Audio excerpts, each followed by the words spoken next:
In 2016, California wife and mother Sherry Papini disappeared for 22 days. When she was found, she told authorities a detailed account of being kidnapped and tortured. Years later, in a stunning twist, Papini pled guilty to making false statements about what happened to her, setting off a media firestorm. Now, for the first time, Sherry Papini is telling her side of the story and revealing shocking new information. Sherry Papini, Caught in a Lie, an ID documentary event, Monday, May 26th at 9 on ID. Set your DVR.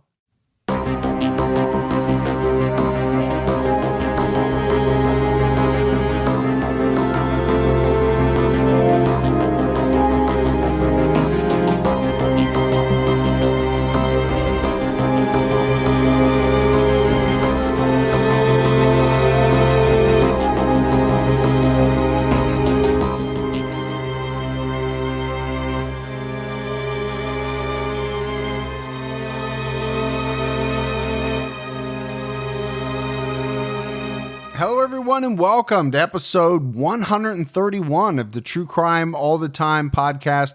I'm Mike Ferguson, and with me, as always, is my partner in true crime, Mike Gibby Gibson. Gibbs, what's going on? Hey, man, what's happening? I'm doing great. Yeah? I had a really long motorcycle ride yesterday. Yeah. It was great. I hadn't done that in a while. Got your leathers out? I had my cut on, man. Did you? I did. All right. And, drove about, when I say really long, it was two and a half hours round trip. Yeah. But that's a good ride for me. Did you know what a cut was until you got the bike and watched your favorite show? I did not. Okay. I had no idea. I was wondering. And had no idea it was spelled Kutte. So you learned some things. Mm-hmm. All right. You sleeveless. I don't know if mine is still called a cut. It's essentially a leather vest. I don't have any patches. I'm not trying to come up against the ire of any real motorcycle gangs or anything like that. Maybe your other gang can give you a patch. The T-Cat gang? Yeah, that or the other group you belong to. The furry gang? Is that, you didn't even want to say it. Oh. All right, Gibbs, let's do our new Patreon shout-out. Okay. We had Melinda Wargacki. Hey, Wargacki. Olivia Marie Foster. Olivia. Stephanie Hansen. Hey, Stephanie. Kelly Johnson. Thanks, Kelly Johnson. Laura Ball jumped out at our highest level. Laura. Zoe Darling Maxwell has been a Patreon supporter. She went through the stratosphere. She upped it way past any level we have on there. Wow, Zoe. Thanks for that, Zoe. Which people can do. I sometimes get questions from people that say, well, why is this the most you can do? You can do whatever you want. Yeah. These are just the guidelines. Feel free to donate whatever you want. Do it. We had Pam Cree. Hey, Pam. Courtney Jennings. Hey, Courtney. Stephanie B. Hey, Stephanie. Amanda Kepi. Cappy.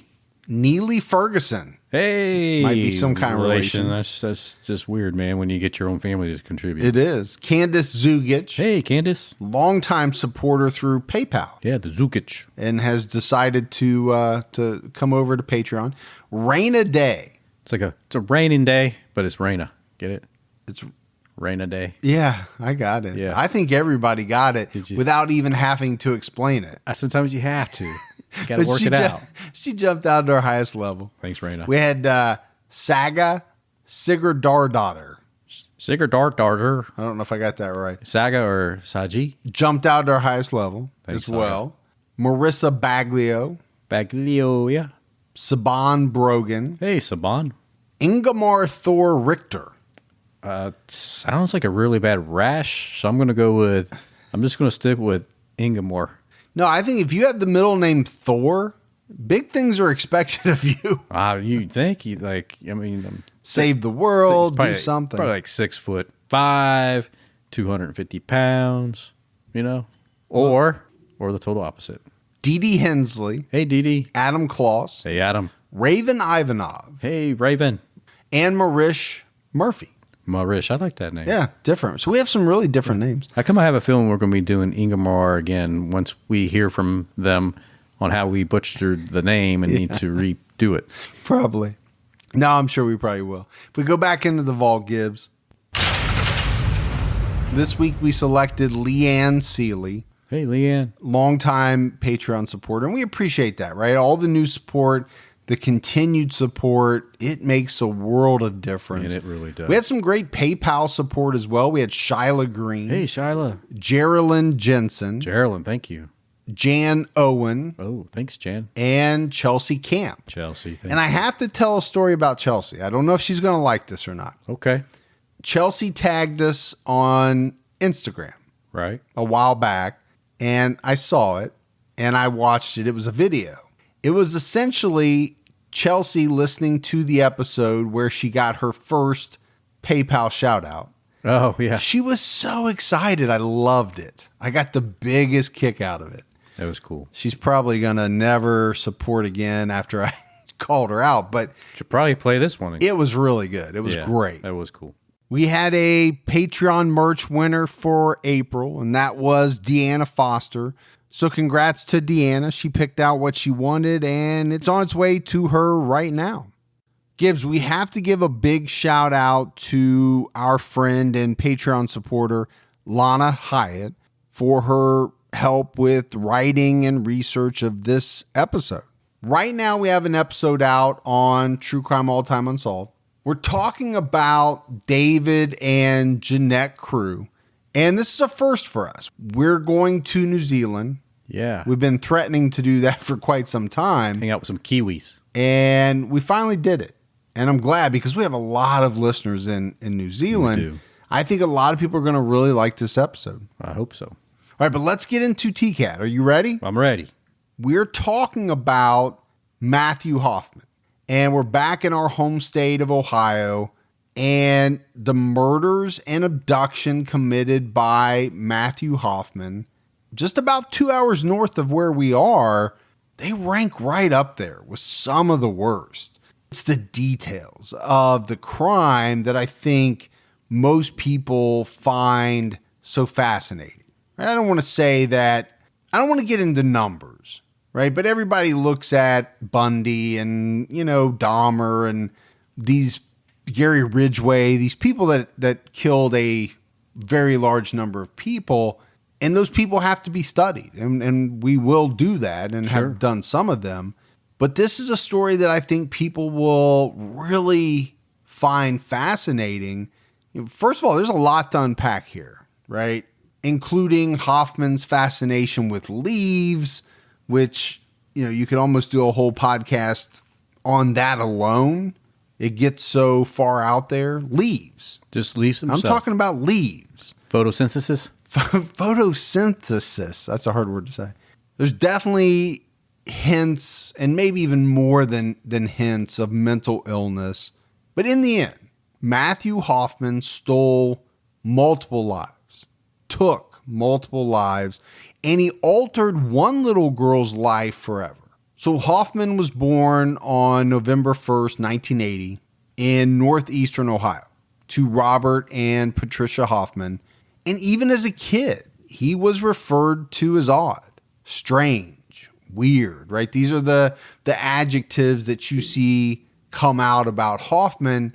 People said he definitely had a fascination with climbing things, trees, buildings, you name it. If there was something outside that Hoffman could climb, he would do it. For one, he spent a lot of his free time in the woods. So again, very much like yourself, I know you like to put on a bandana and run around Rambo style with your survival knife. Yeah. We have a Rambo weekend every now and then, It's just... I think it would be less lame if you would have other people there with you, but the fact that you want to do it by yourself, it says something about you. Sometimes you just got to be by yourself and be willing to grab your K-bar and go. You just needed some me time. Yeah. But these are all things that would continue on with Hoffman as an adult. But this is the type of kid that he would climb onto the roof of his house, jump off onto a trampoline. And we've all seen videos of that on Ridiculousness, Tosh.0. It very rarely goes well. Well, at least on those shows. They wouldn't put it on unless somebody got seriously hurt. He climbed to the roof of buildings just to see if he could do it.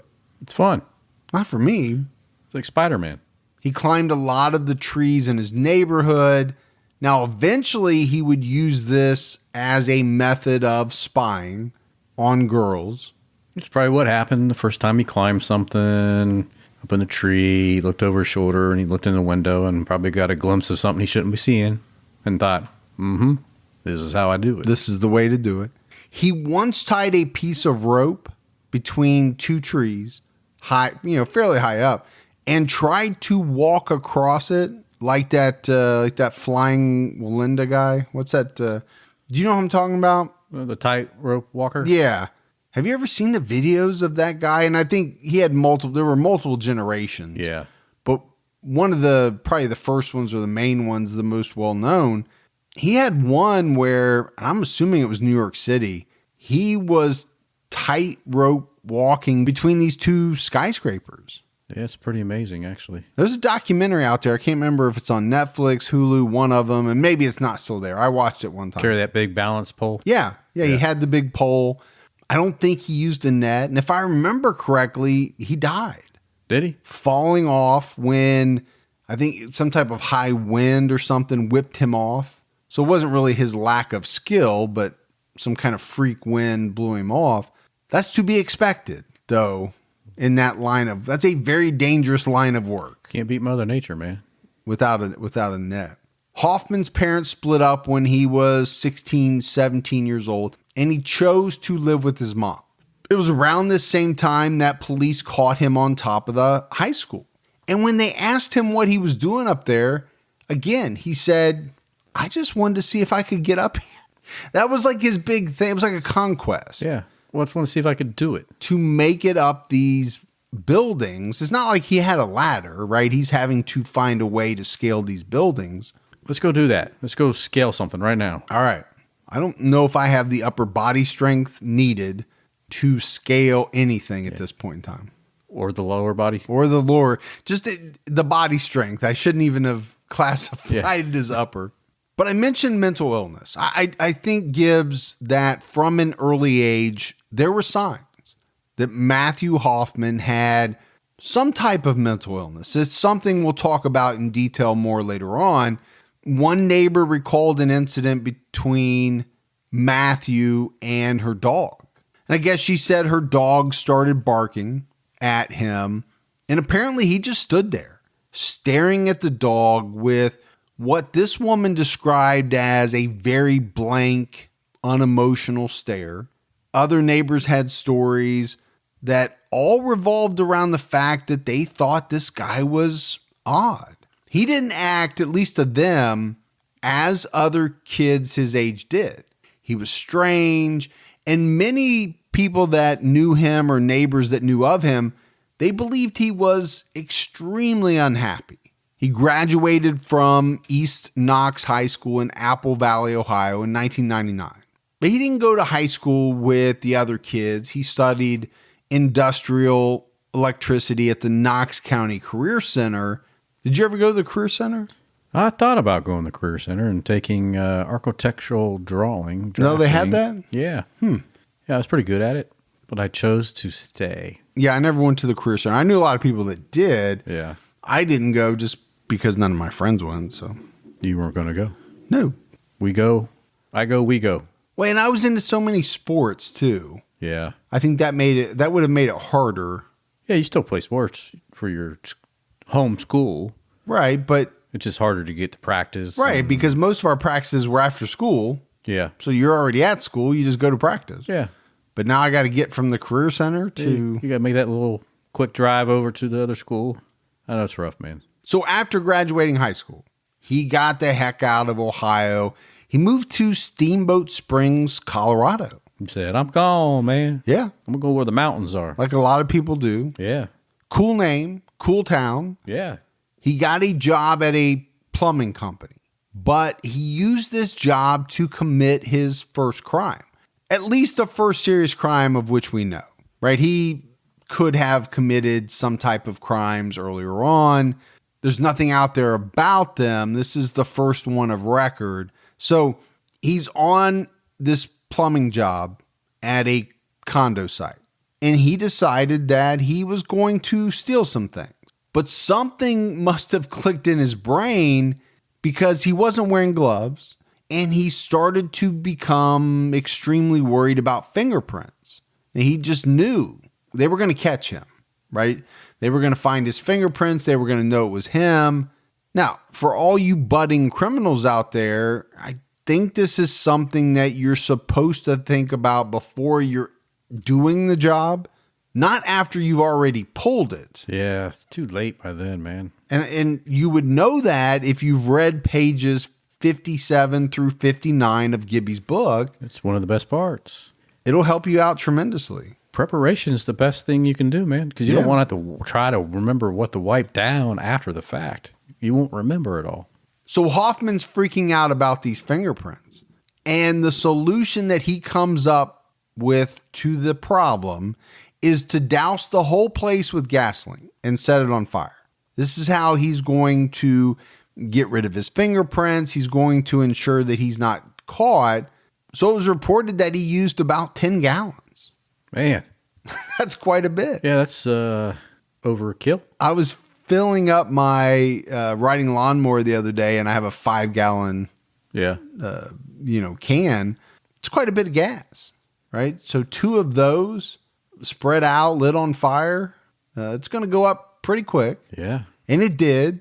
It resulted in, quite a blaze for 16 people to evacuate this condo site. It caused about $2 million in damage. That's a lot, man. So needless to say, Hoffman wasn't going to stick around the Steamboat Springs area. He didn't want to get caught for this one. First it was a burglary.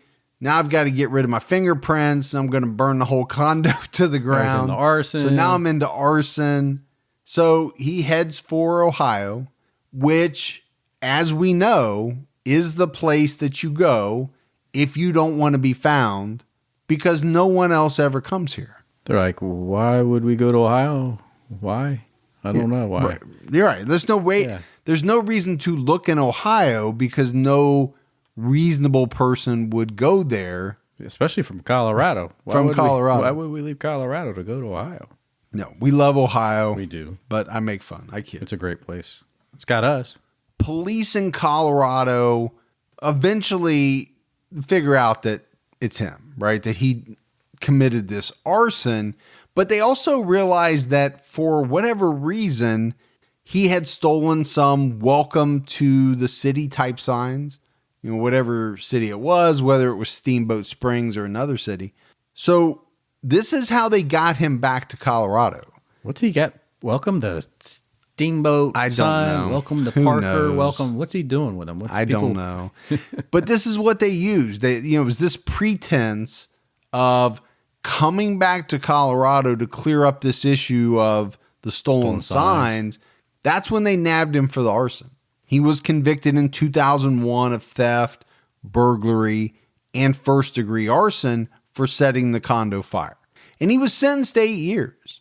That's not a slap on the wrist. No, it's good amount of time. You and I talk about many people that have killed individuals, that have sexually assaulted and committed, heinous acts of sexual violence that don't get 8 years. So, not that we're jury, judge, whatever, but I'm accepting of that 8 years.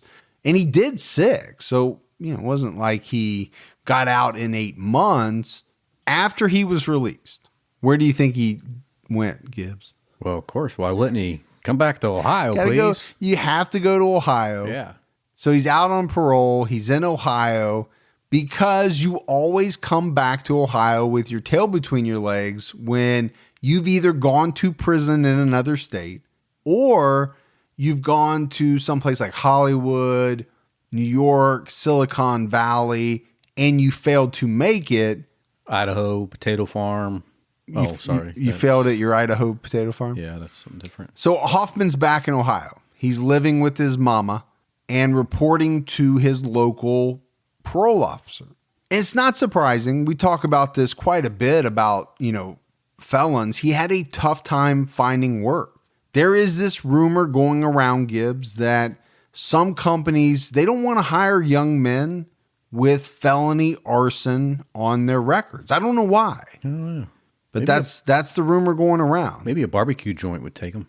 Because he's good with fire. I mean, what if this guy is some type of savant with like pastries or something like that? And every Friday he's bringing in these delicious treats for the rest of the office. Look at what you've missed out on there because you dismissed this guy because he liked to burn down buildings. You're hungry, aren't you? A little bit. Talking about pastries. You've had a lot of spare time lately. Are you doing some pastry baking at home? No, I'm not much of a baker. My youngest is, though. All right. Just wondering. Hoffman did find some work driving a truck, and he always did some type of tree trimming. That was, something that he did quite often, which if you really think about it, sounds like the perfect job for this guy. Well, it really is. I've dealt with a lot of tree removal companies. Mm-hmm. And a lot? Yeah. Why have you dealt with a lot of them? Yeah, it's a long story. But it's good to find the climbers because they're hard to find, right? You need them to get all the way up there, to tie things off, to there's only so many people that want to do that. Yeah, you can't be a big guy and do it. It's just not going to, the branches aren't going to support you the higher up you go. So they need somebody, and you got to be a little fearless. I would say a lot fearless. Because I don't even do ladders. You're up there swaying with the tree limbs. I'm surely not climbing up to the top of some, 40-foot tree or whatever it is. Yeah. And I would say everyone I've ever met that does that, they seem to have a little bit crazy in them. Yeah, they got just a little on the wild side, a little. Everything's not quite maybe all there. There's a little, just Yahoo. Just a little bit. Yeah. But it does, right?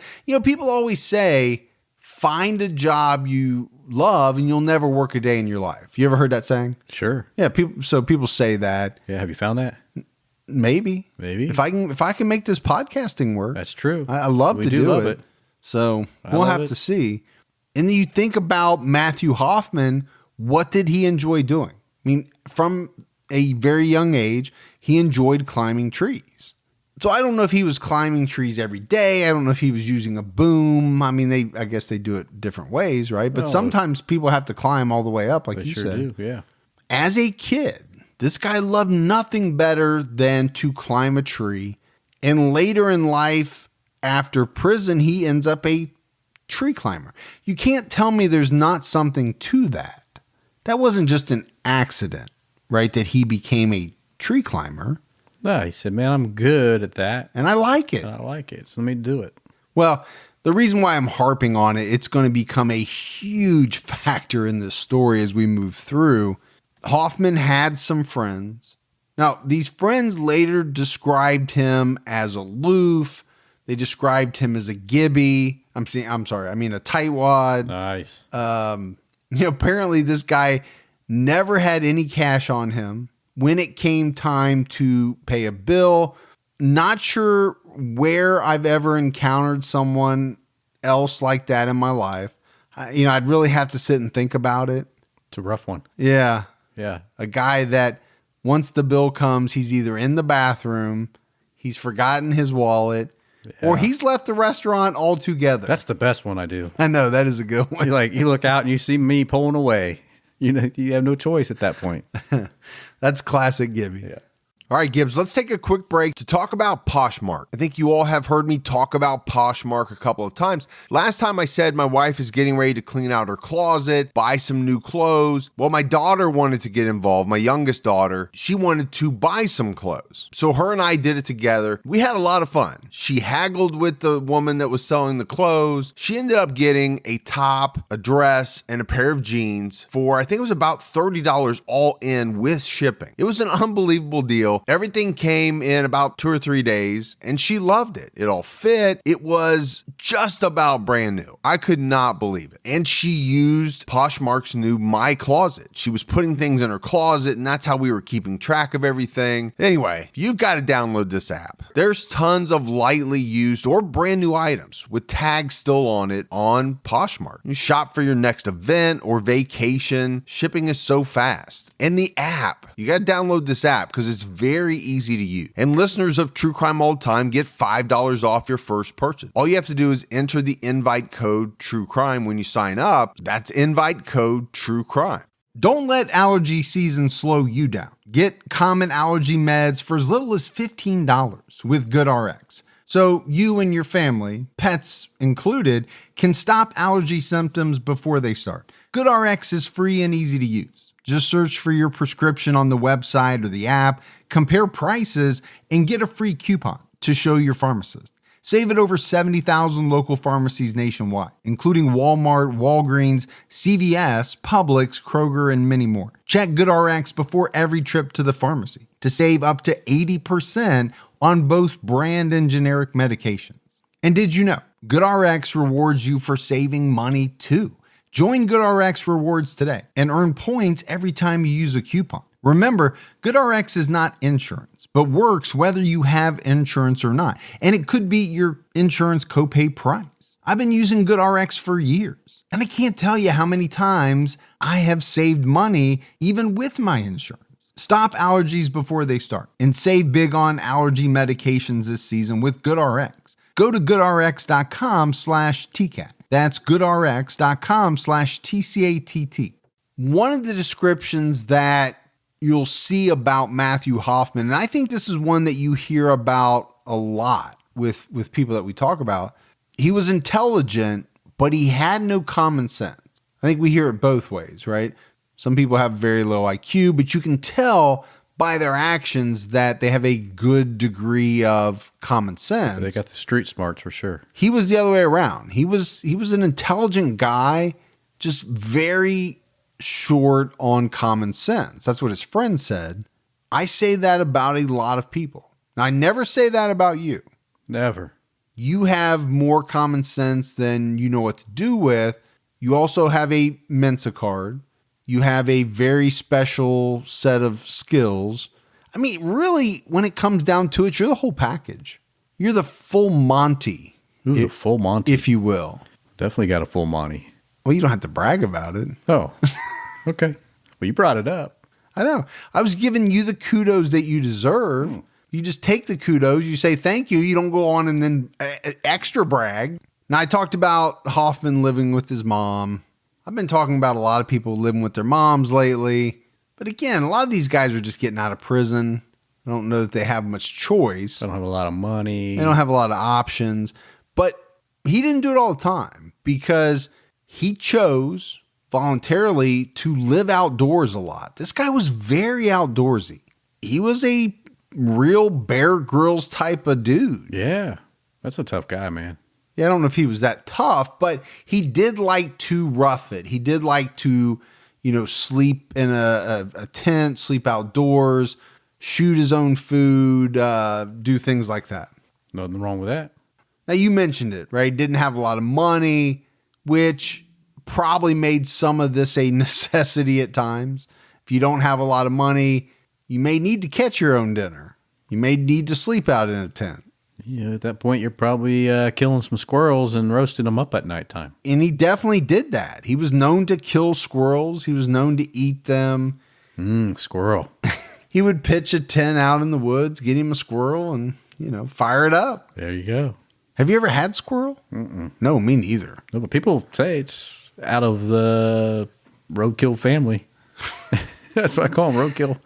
There is a show that is literally just about people eating roadkill. I believe because they're so cheap.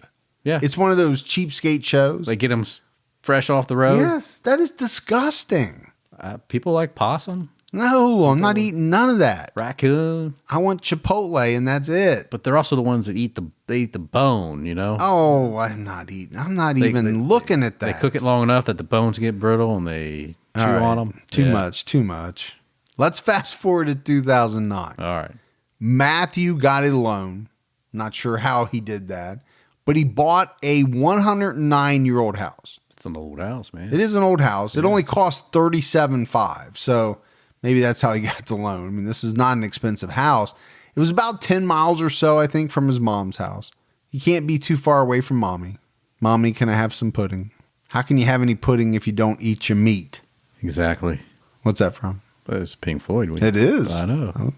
Good stuff. The Wall. It's good stuff. I'm surprised you knew that. Well, why wouldn't I? I know you were 25 years old when The Wall came out, so that was right in your wheelhouse. Actually, I don't remember when it came out. It was like 1980. It was in the wasn't 70s, I was thought. it 70s, early 80s? And we're going to talk more about this home in a little bit. It becomes a character in its own right in the story as Matthew Hoffman neared his 30th birthday. This guy was in a bad place. His girlfriend accused him of choking her during an argument. She left him, taking her young son with her. He got fired from his tree trimming job. His supervisor later said that Hoffman gave him the creeps, creeped him out. There's people that do that, you know? I've met people like that. You're like, man, that's a creepy person. I think that was this guy. I mean, every article you read, whether it's a neighbor, it's a childhood friend. Now, granted, a lot of these people, Gibbs, are being interviewed after they find out what Matthew Hoffman did. What else are they going to say? But True. They're pretty much all saying the same thing. And they're giving examples, which are, adding to that. Yes, he was kind of a strange dude. His car was about to be repossessed. And to top it all off, his dog ran away. His dog said, I'm out. I don't even want to be around you. Yeah. I got to go. You're so creepy, dude. I'm not even going to stick around. Yeah, I'm out. And you keep eating all my squirrels. Yeah, that was probably the big thing. So there's a lot of things in play here, right? A lot of things that happened to Matthew Hoffman in what's a relatively short period of time. All of these things could trigger someone, but you add them all together, and I think they became one big, huge trigger for Matthew Hoffman. Now, he's never really had much money, especially after he got out of prison. Now he has some serious cash problems, right? He has no job. He was collecting unemployment, but that wasn't cutting it. So he made the fateful decision that he was going to commit a home invasion. So Hoffman turns 30 years old on November 1st, 2010, and just a few days later goes to Lowe's and buys a pair of gloves. All right, we've all done that. Doesn't seem too strange. Then on November 8th, just a few days after that visit, he buys another pair of gloves and he buys some duct tape. Well, you can always do something with duct tape, so you'll have some around. You can never have too much duct tape. Right. My issue is with the gloves. Did he not like the first pair of gloves that he bought? Did he figure out that they didn't go with the outfit that he was planning on wearing for the home invasion? I never could figure that part out. Well, maybe he just liked the value price that Lowe's had on gloves that day. And thought that I better get a second pair. Yeah. He also ordered a knife online, and he set about picking the home that would be his target for this home invasion. And he picked the home of 32-year-old Tina Herman, who lived just maybe a quarter mile or so from his mom's house in Knox County. This was an isolated house, and it's definitely one of the reasons why Hoffman chose it. He would say as much later on. Tina Herman lived with her 11-year-old son, Cody Maynard, and her 13-year-old daughter, Sarah Maynard. So full house? Full house. Tina's divorced, but she has custody of the children. So Hoffman has everything he thinks he needs, right, to commit this home invasion. He has his hit kit, if you will. On Tuesday, November 9th, he went to Tina Herman's home, and he actually camped out in the woods across the street from her house. So he's in a sleeping bag in the woods watching Tina's house. The next morning around 9 a.m., he's still watching the house, and he sees Tina leave. He waits a little bit, and then he creeps across the street and enters through the garage door that for some reason did not completely close all the way. I don't know how. Mine doesn't do that, but this one stopped where there was enough room for someone to slide underneath it. Mine's either always up or always down. Either bounces up because it can't go down. There's no way to stop it in the middle. Yeah. Hoffman would later say that he was excited, very excited, to be in someone else's house, going through their things. It gave him a rush, Gibbs, a sense of excitement, maybe even some type of sense of power. I might get caught, but I'm so good I'm not. Or I'm doing something that no one else knows about. I'm looking at these people's things and they'll have no idea. Right.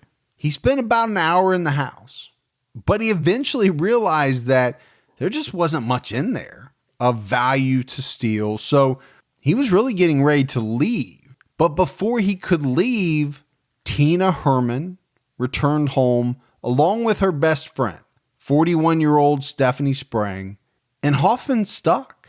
He's in the back of the house. These two women are entering the house. He has no exit point. And eventually, he's confronted first by Tina and then later by Stephanie after she heard the commotion. So this is a bad scene, right? Two women come home to find an intruder in their house.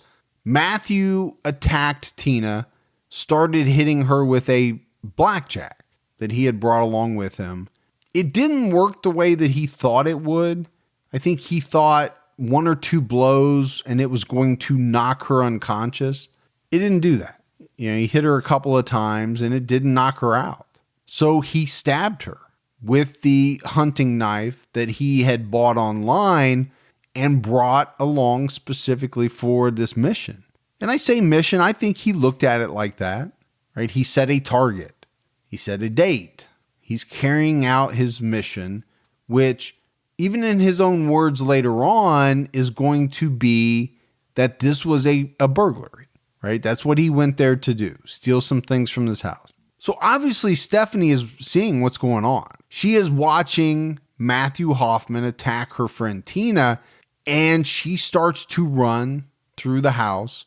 Hoffman chased her down and stabbed her to death with the knife. He then went back to Tina Herman's body and stabbed her more times to make sure that she was dead.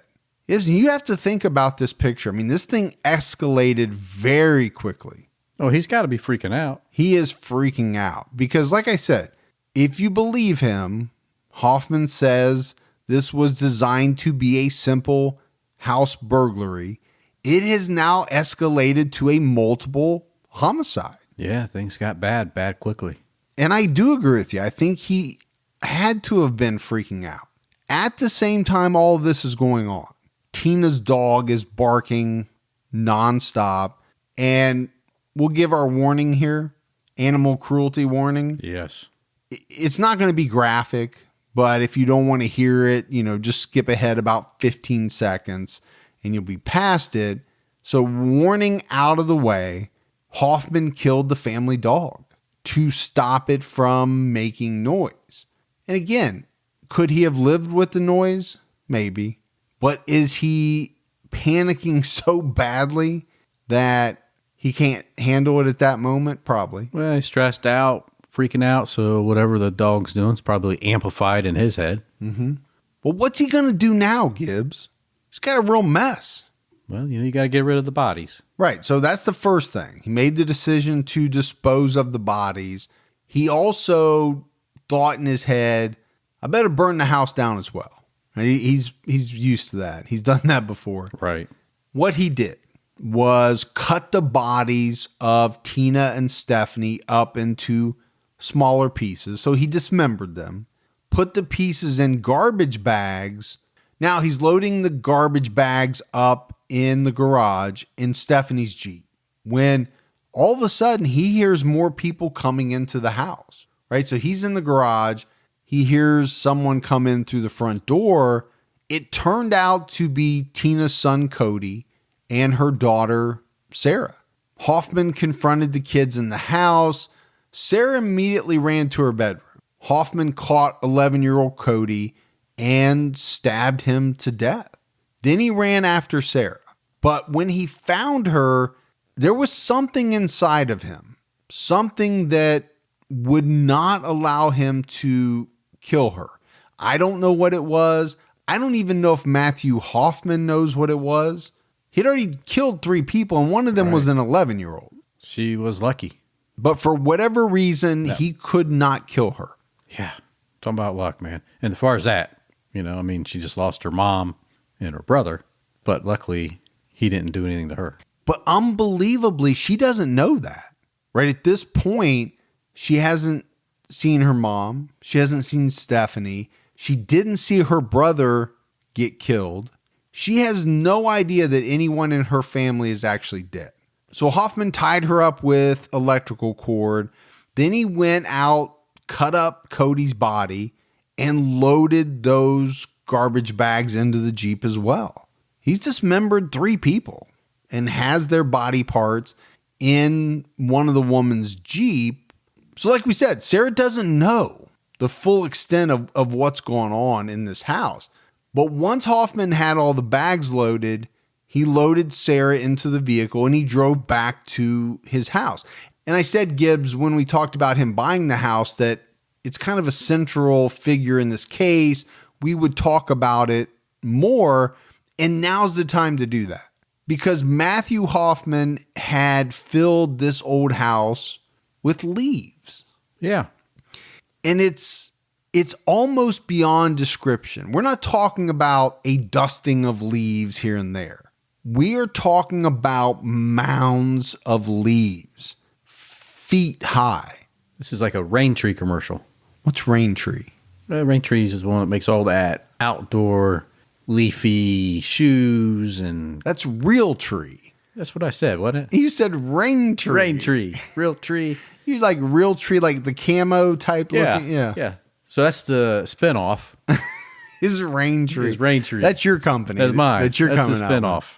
Yeah, so you're describing like a leafy camo. So, some people rake their leaves to get them off their property. He's like raking them into his property, the way it sounds. He is. And what I found so perplexing about that is everything that talked about this house said that there were only 2 trees on the whole lot, which means he's not raking his yard. No. He is literally having to go out, collect leaves, and bring them back to his house. Bagging and dumping them. So mounds of leaves all over the house, bags filled with more leaves in different rooms. It was said that they were stacked floor to ceiling. In some rooms, they were attached to the walls. Really? People described it as almost like insulation, like he was trying to insulate the house better. I just think the guy liked leaves. I think he, that Strange Addiction show. Right. I don't think he ate them, but he liked being around them. Who knows what he did with them. And it has to go back to his childhood, right? Spending so much time outdoors, climbing trees. It has to. So he took Sarah to his leaf mansion and he held her there for 4 days. So he kidnapped her. During this time, he sexually assaulted her, kept her gagged and chained on a bed of leaves. This is a 13-year-old girl being sexually assaulted by a 30-year-old man on a bed of leaves. A bed of leaves, Gibbs. Oh, just what a nightmare to be going through what she's going through. And just how bizarre. How bizarre is that? A bed of leaves. Well, also during this 4-day period, he left her chained up at his house as he went to dispose of the bodies of her mother, her brother, and her mom's friend. Hoffman had a special place in mind for the disposal of the bodies. It was a hollowed out portion of a 60-foot tree, Gibbs, that he was familiar with. The tree was so big that he had to use a pulley system. He climbed the tree, used the pulley system to get the bags up high enough to reach this hollowed out spot. And it's such a devious hiding place, right? Who in the world is ever going to climb this tree to look in this hollowed spot? Right. Nobody. What are the chances?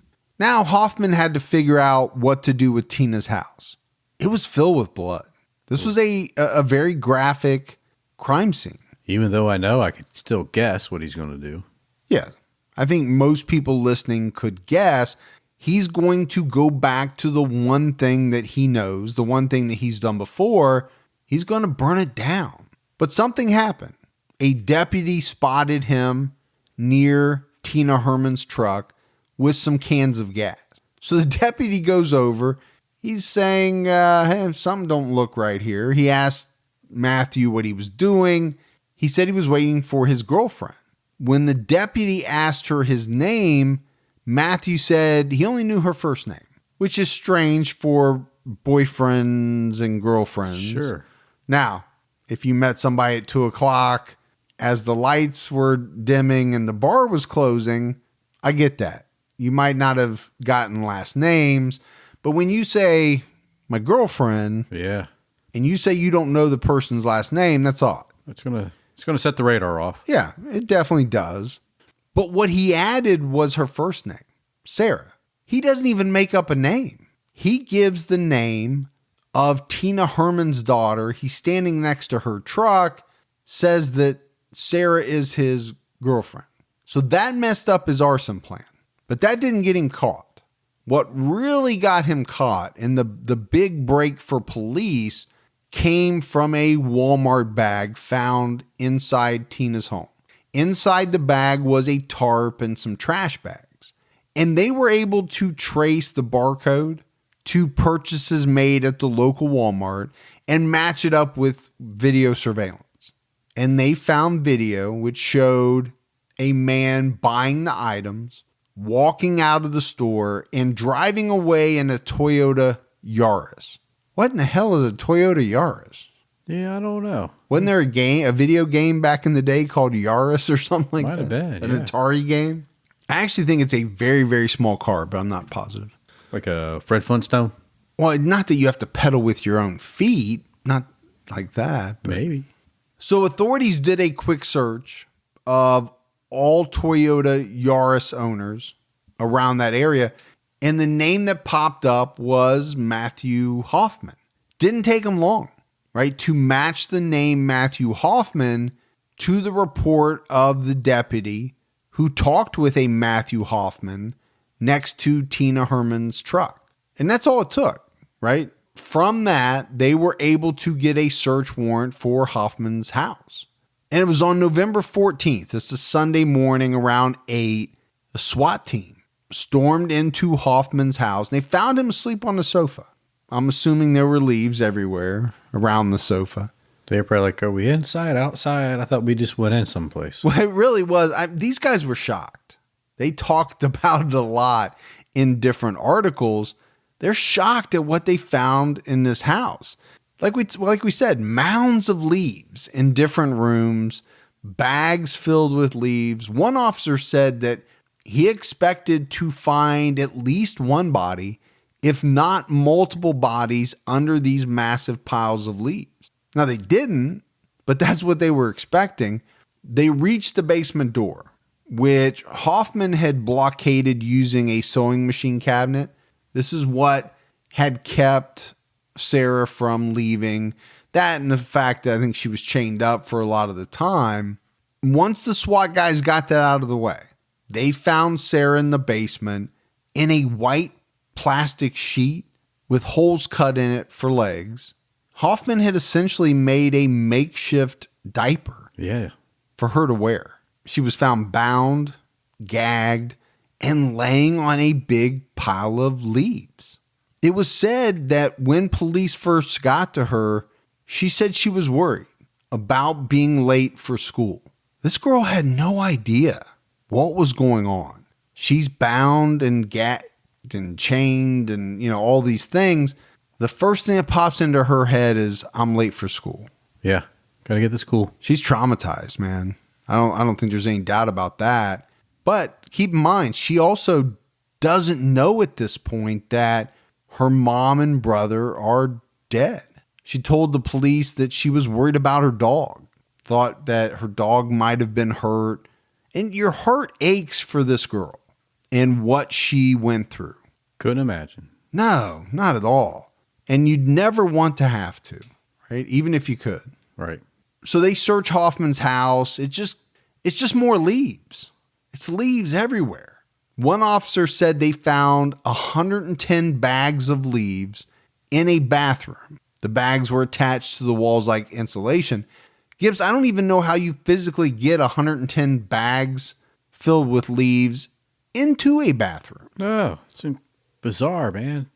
Bag all that up, bringing them in. I don't know.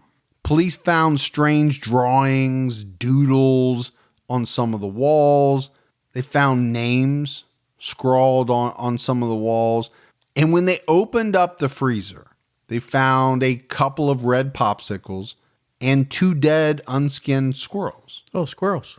Yeah, that was it. That's all he had in his freezer. Well, I don't know if you have a popsicle with each squirrel or how you break down the popsicle squirrel ratio, yeah. but Maybe it's like had the squirrel, then had a popsicle for dessert later. maybe. You know? So obviously he's arrested, right? And after he's arrested, they interview neighbors and all kinds of stuff starts coming out about him. Basically, most of the neighbors just said they weren't sure what to make of this guy. Right. They talked about the fact that he did shoot and eat squirrels because he had told them he didn't like to go grocery shopping. Why go grocery shopping? We got this whole forest filled of It's a squirrels. cornucopia of nature's treasures. They're right there for the taking. They said he was controlling, he was odd, but they also said he was smart in a scary way at the same time. But neighbors were shocked that he could have murdered anyone. They said this was a guy that played with their kids outside. He climbed trees with them. He had hung up ropes from some of the larger tree limbs and where he and the kids could swing from rope to rope, and he had set up all kinds of stuff. Like Tarzan. Yeah. Yeah. Something like that. You never played Tarzan before, huh? Have I ever played Tarzan? Yeah. Is it Tarzan or Tarzan? It'd be Tarzan around this area. Tarzan, whatever planet you're from. No, I'm just messing. Yeah. Well, we don't need to talk about it. I know you probably played it. No, I don't know. What do you mean, just swinging from trees? Sure. No. Okay. About... Or you have some other game called Tarzan you're trying to spring on me. No, I wouldn't say that. Or catch me in. Tarzan and Jane. You didn't say anything about Jane in the beginning. Well, I just assumed that everybody knew Jane was involved in any Tarzan activity. Well, I'm sure whatever Tarzan activity you're involved in, there's some Jane. But gotta have a Jane. But again, it's just like everything is trees with this guy, right? Trees and leaves. Leaves and trees. Einhorn and Finkel. It all goes together. It's just what happens. You know, once the temps start rising, I realized I was back in the same worn out rotation. Same tank, same shorts, same everything. So I gave my daily uniform an upgrade with Quince. Their pieces are easy, elevated, and somehow make me feel more put together without even trying. Like their 100% European linen shorts and dresses from $30. Luxe swimwear, Italian leather platform sandals, and so much more. The best part, everything with Quince is priced 50 to 80% less than what you'd find at similar brands. By working directly with top artisans and cutting out the middleman, Quince gives you luxury without the markup. And Quince only works with factories that use safe, ethical, and responsible manufacturing practices and premium fabrics and finishes. I'm getting ready to stock up on shorts for summer from Quince, and I know they're going to be amazing because everything I've ordered has been of the highest quality, and the prices are amazing. Treat your closet to a little summer glow up with Quince.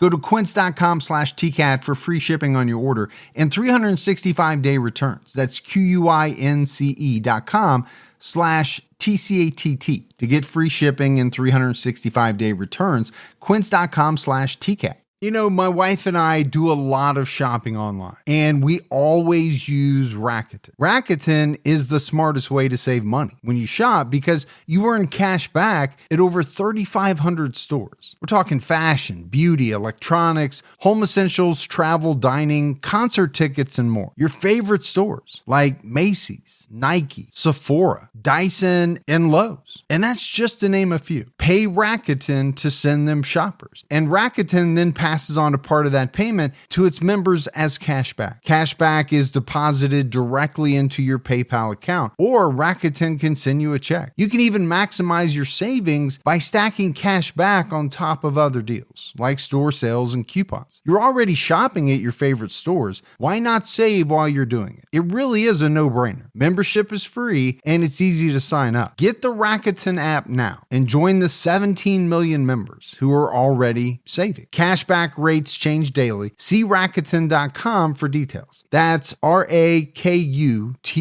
Your cash back really adds up. So you have all of these people saying that he was strange, he was odd, but neighbors at least did not see him as violent. Now, I think Hoffman's girlfriend may have seen that side. We talked about that. I wanted to talk about this back then, but I'll talk about it now.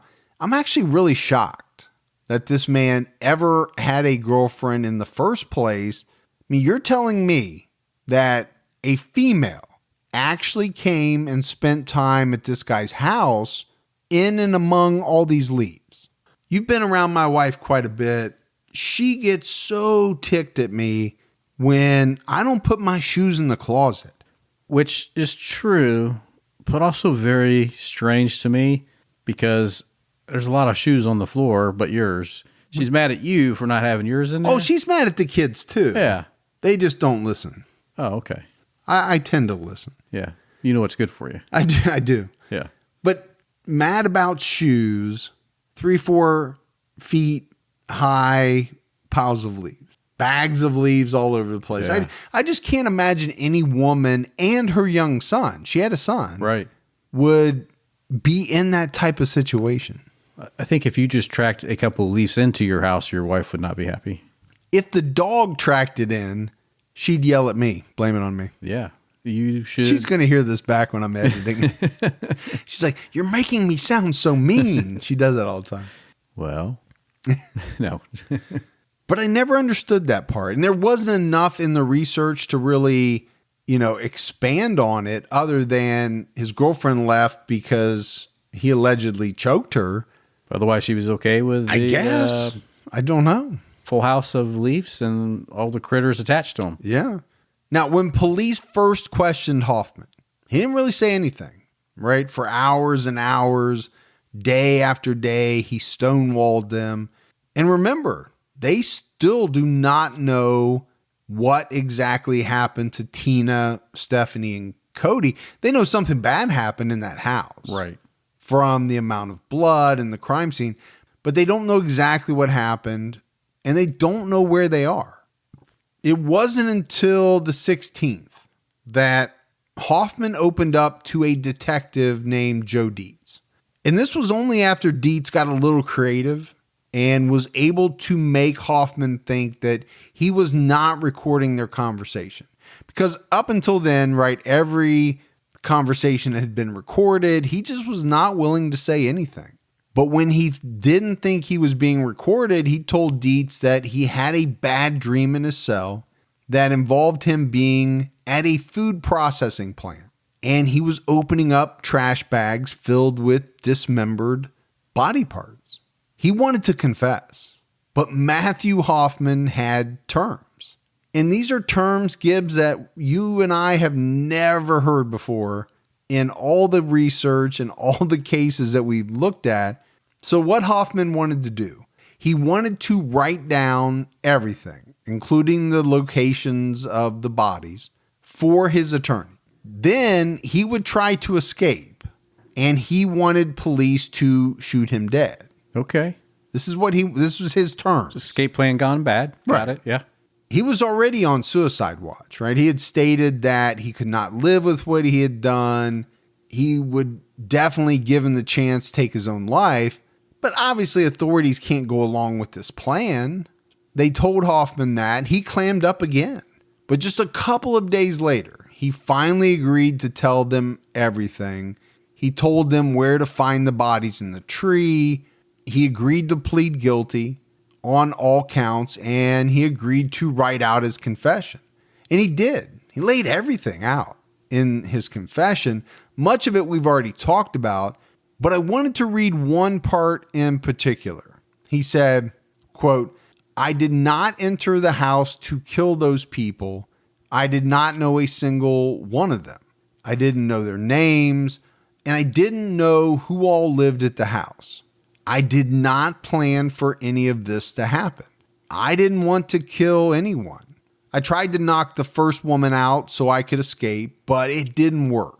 A second woman showed up and things quickly spiraled out of control. They kept escalating, and I was panicking.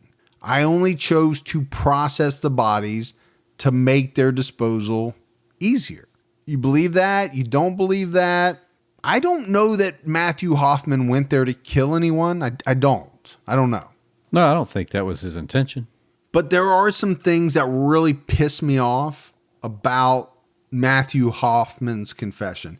And it's all centered around how he painted himself out to be, I don't know, Gibbs, is almost like Sarah Maynard's protector. Like he was her knight in shining armor. I mean, he did all this terrible stuff to her family. And to her. And her. But in the confession, he talked about, how comfy this bed of leaves was that he had made for her. He talked about how he watched movies with her, Iron Man 1 and 2. He also said that he gave her the book Treasure Island to read. It even goes on. There's more to it.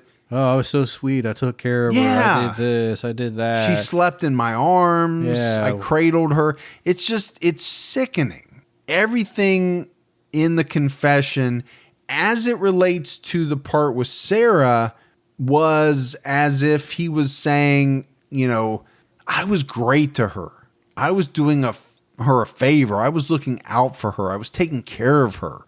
I almost couldn't take it. I was getting sick reading it. So Hoffman pleaded guilty to the murders and was sentenced on January 6, 2011 to multiple life terms with no possibility of parole. I'm totally fine with that.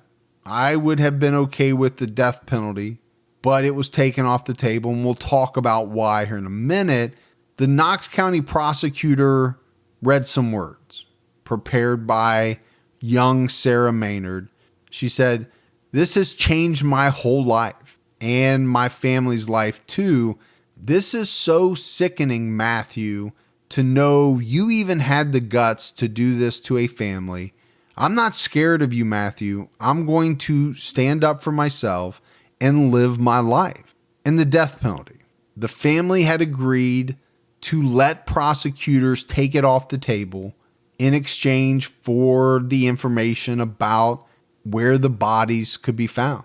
I don't know, Gibbs, without them doing that, and Matthew Hoffman having a reason to say where the bodies are, I'm not sure when or if or ever they would have been found. I don't think so. Unless the tree got struck by lightning and came down. Yeah, it would have had to have been some strange circumstance that revealed where those bodies were.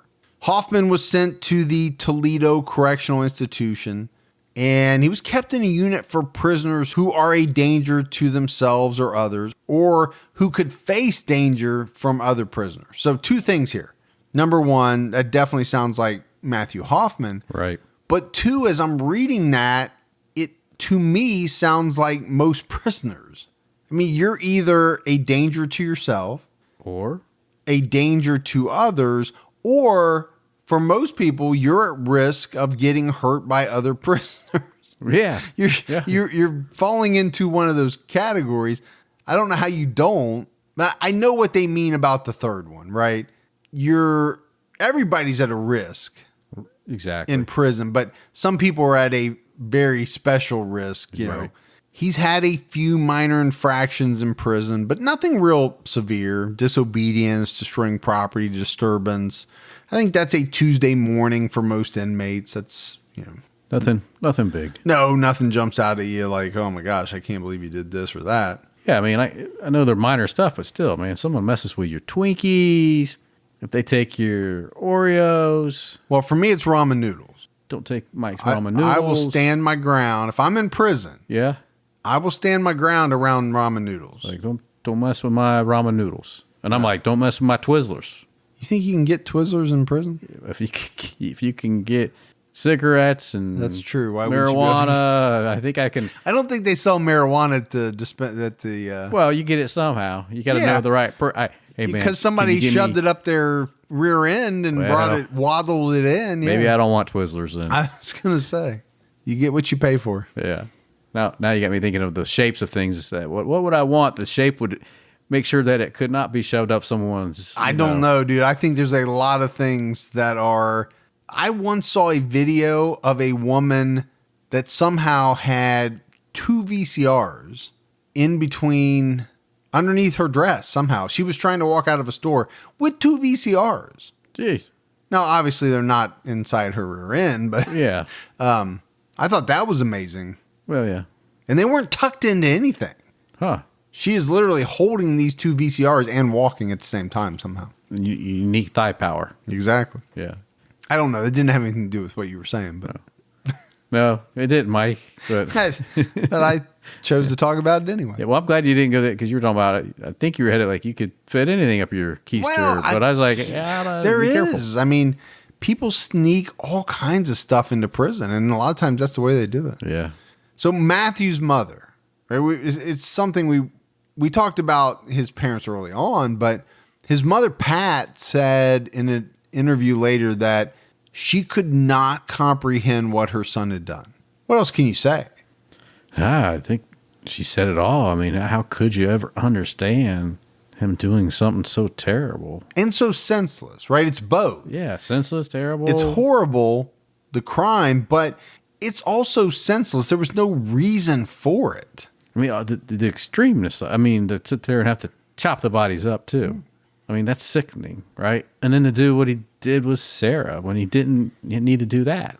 No, there's no doubt about it.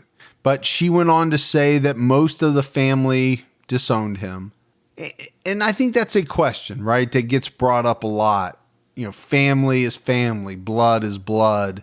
But at a certain point, some family members, they're not going to stick by you.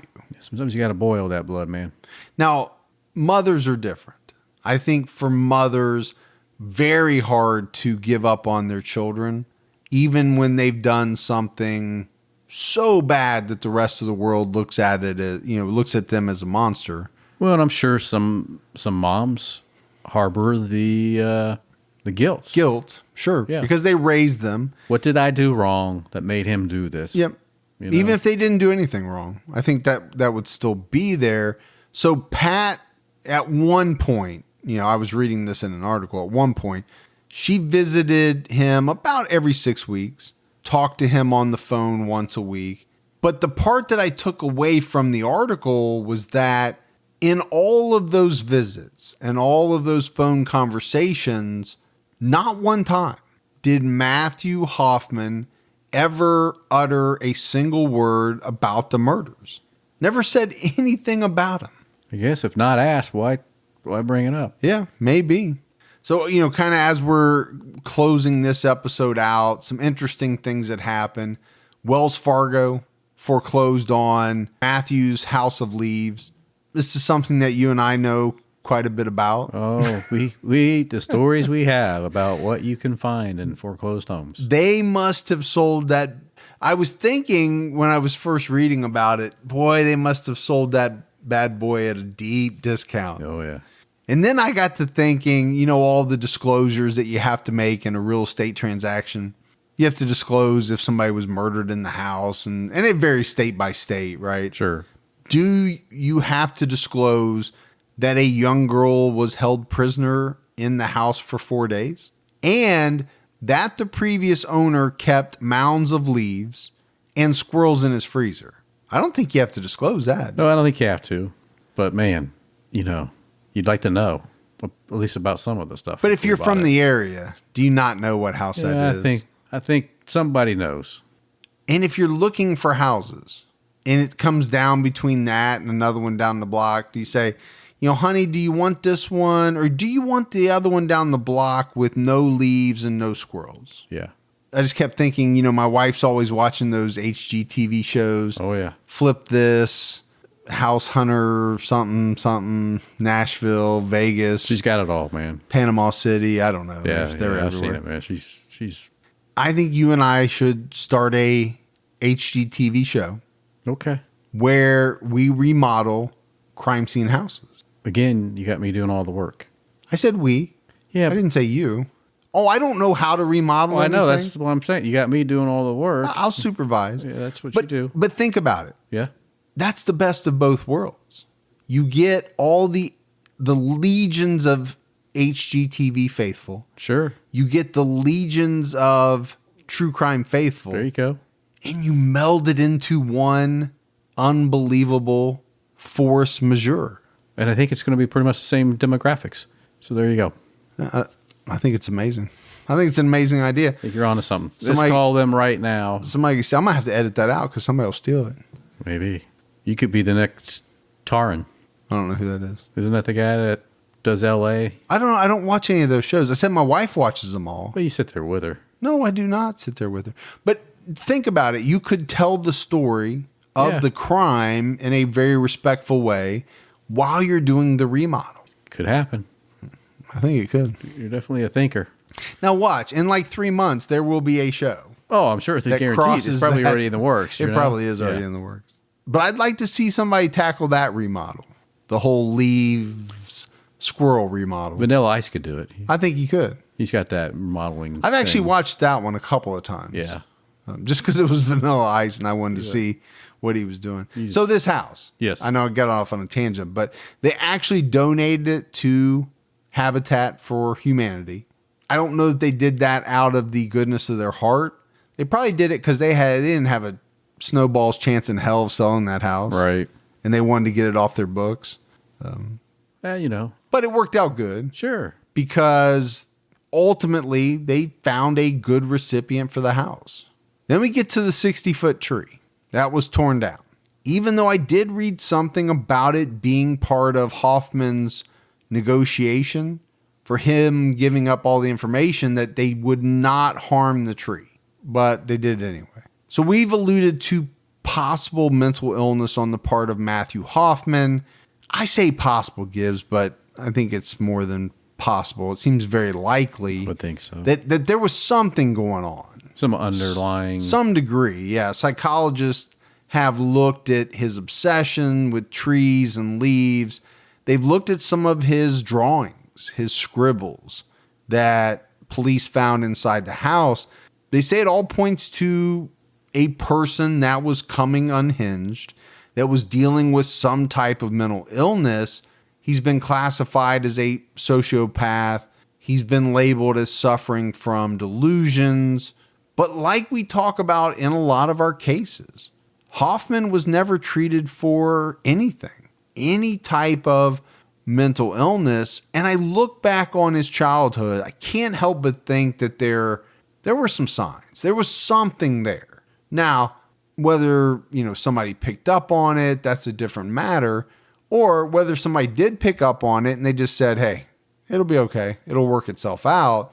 I do think there were definitely some signs in adulthood, right? And I just don't know who was there to see them. He was isolated for much of the time. He did have the girlfriend for a little while. That's true. He lived with his mother for a while. I don't know. It seems like somebody would have seen something. But at the end, right? He had been in that house for a little while. Sounds like he was pretty much on his own. Maybe as it got worse and worse, nobody ever really saw it. But I'm speculating. I really don't know. And then there's Sarah, right? We cannot forget about Sarah. No. Precious thing, man. This poor girl, she survived an incredible ordeal. That 4 days, right? That was an incredible ordeal. She's rescued only to find out that her family was dead. Longest week of her life ever. Oh, without a doubt. She ended up going to live with her biological father. And here's a short clip of Sarah on the Dr. Phil show. I really just wanted people to get a chance to hear her voice. Sure. Just tried to stay positive, thinking that I would live through it, and just thinking about what had happened to them, and just staying strong. So obviously tough for her to talk about. The other reason why I wanted to play this clip specifically, the Dr. Phil clip, some people have criticized her father over the years, saying that he tried to profit off of his daughter's misery by accepting money and kind of essentially making her go on all of these different shows, and that he made quite a bit of money Off of this terrible thing. Yeah. Terrible, man. Especially if she didn't want to do it. Right. Now, if for some reason she wanted to go on the show and talk about it and it was cathartic, and that's one thing. But this is a very young girl. How many very young girls want to go on national TV and talk about what has just happened to them unless possibly they're prodded by somebody else? And if it was all over money, man, that is sick. Yeah. Well, I don't think he was the nicest guy. Well, he wasn't. There's no doubt about that. It came out that in 2013, his name is Larry. So Larry and his wife, Tracy, who at that point would have been Sarah's stepmom, they were both arrested and charged with domestic violence for assaulting Sarah Maynard. Sheriff's office came out and said that her dad hit her in the back of the head, that her mother later kicked Sarah down a flight of stairs. This girl can't catch a break. She cannot.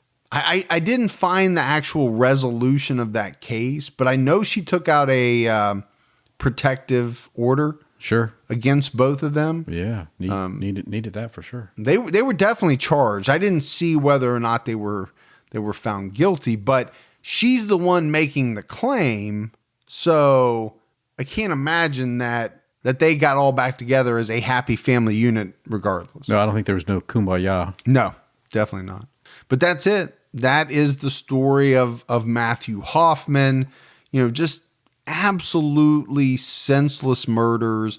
And then, like we said, the horrifying experience that Sarah Maynard had to go through. I just hope she's doing well. Yeah, I do too. I tried to find more about what she's doing today. It's hard to find because, and maybe for a good reason, hopefully she's just living her life. I hope so. And, working to put the pieces back together. This case is still not that old. Yeah, I mean, she would be what, 20, 21 now by this point? I think so. She just needs to take day by day. Yeah. Just one day at a time, wake up and get through the day, man. That's a lot to ask. It is. It is. You're also a walking cliche, but well, you sound like for those baseball players. We just got to take the game one day at a time. That's right. We'll get through this series. No, but yeah, I really hope she's doing well. It doesn't sound like she's in the spotlight, and I think that's a good thing. I think for it's a a really person good like thing. her, we don't want her to be in the spotlight. We want her to be able to live out her life in the way she wants to, not being hounded and stuff like that. Try to forget all that. We got some voicemails, Gibbs. You want to check those out? Yes, sir. Hi, Mike and Gibby. My name is Natalie. I live and work in LA and love your podcast because I get to pass the time on the 405. Traffic is as bad as they say. But yeah, your podcast makes it go by so much faster. But I wanted to bring up Janine Jones. I don't know if y'all have heard of this woman. She is a serial killer. She killed tons of infants back in the 70s. Basically a serial killer of infants, but nobody really talks about that. So I wanted to bring her name in, put her on your list, Janine Jones. She is currently serving time for those murders in Texas, I believe. I work with postpartum depression, and I just find this to be a very interesting case. So I hope you do too. And I'm not going to pick a team because I like you both for different reasons and appreciate you both for different reasons. So thank you for all that you do, and keep your own time ticking. I wonder what the different reasons are. I don't know. It's her reasons, man.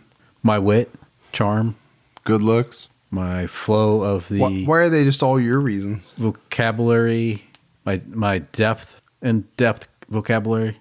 Yeah, Janine Jones, definitely on the list. We've had a lot of people requesting that one. We're going to have to move it up for sure.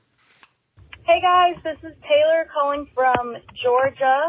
I just wanted to give you guys a call and let you know that I love your podcast. It's actually my favorite. I listen to Sword and Scale and Case Files, but True Crime all the time is definitely my number one. I listen to it on the way home from work, on the way to work, and I just wanted to give you guys a shout out on your voicemail and keep your own time ticking.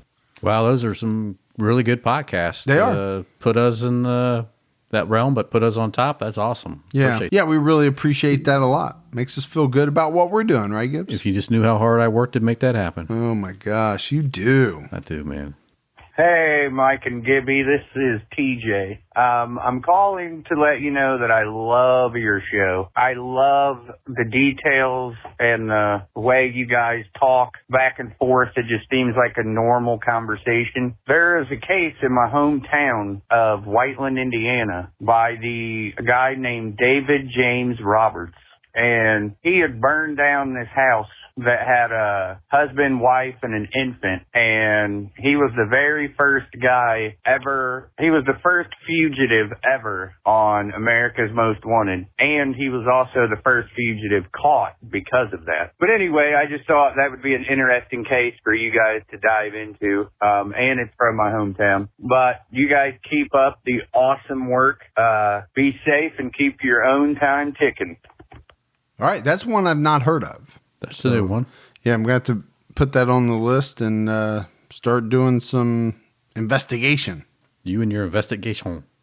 Hi, Mike and Gibby. This is Grant calling from Kansas City, Kansas.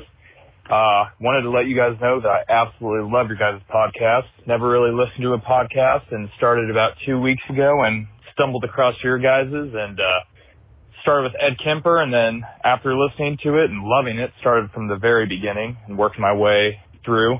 You guys do a great job of talking about some of the darkest points in our history for what happens to... Yeah, that was it. That was it? Yeah. Oh. Something happened, it got cut off, and I was like... But I didn't want to not play it. This is getting good, and then it just didn't... I don't know what happened. But whatever it is, we appreciate it. Oh. We definitely appreciate it. Thank you so much. We got mailbag. Mailbag. Yeah, we got some really good mailbag. All right. So we only got one package, but it was a good one. Okay. So our friend Siobhan from Boston, she works at the original Boston Coffee Cake Company. Ooh, coffee cake. Sent us 4 big coffee cakes. Coffee cakes? Why do you just keep saying coffee cakes? It sounds fun to say. Oh, does it? Yeah. Well, they're more fun to eat, actually. They're very good. Yeah, I'm going to find out. I know. I already dug into one, and then you came over tonight, and you're going to be taking one home with you, but very, very good. So we appreciate that, Siobhan, a lot. Thank you. All right, Gibbs, you got anything else before we head out? No, man. That was a good episode. It was something, that's for sure. Different.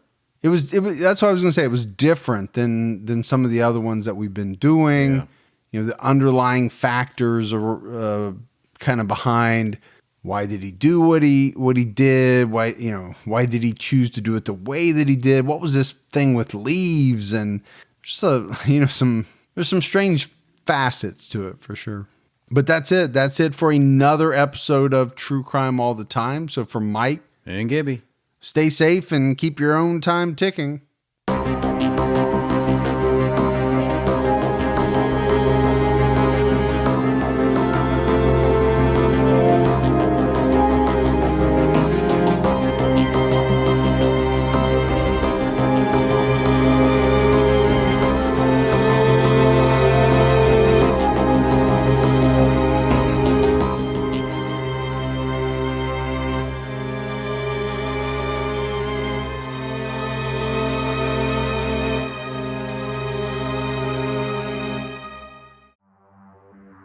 early hours of December 4th, 2024, CEO Brian Thompson stepped out onto the streets of Midtown Manhattan. This assailant pulls out a weapon and starts firing at him. We're talking about the CEO of the biggest private health insurance corporation in the world. And the suspect, he has been identified as Luigi Nicholas Mangione, became one of the most divisive figures in modern criminal history. It was targeted, premeditated, and meant to sow terror. I'm Jesse Weber, host of Luigi, produced by Law and Crime and Twist. This is more than a true crime investigation. We explore a uniquely American moment that could change the country forever. He's awoken the people to a true issue. Finally, maybe this would lead rich and powerful people to acknowledge the barbaric nature of our healthcare system. Listen to Law and Crime's Luigi exclusively on Wondery Plus. You can join Wondery Plus in the Wondery app, Spotify, or Apple Podcasts.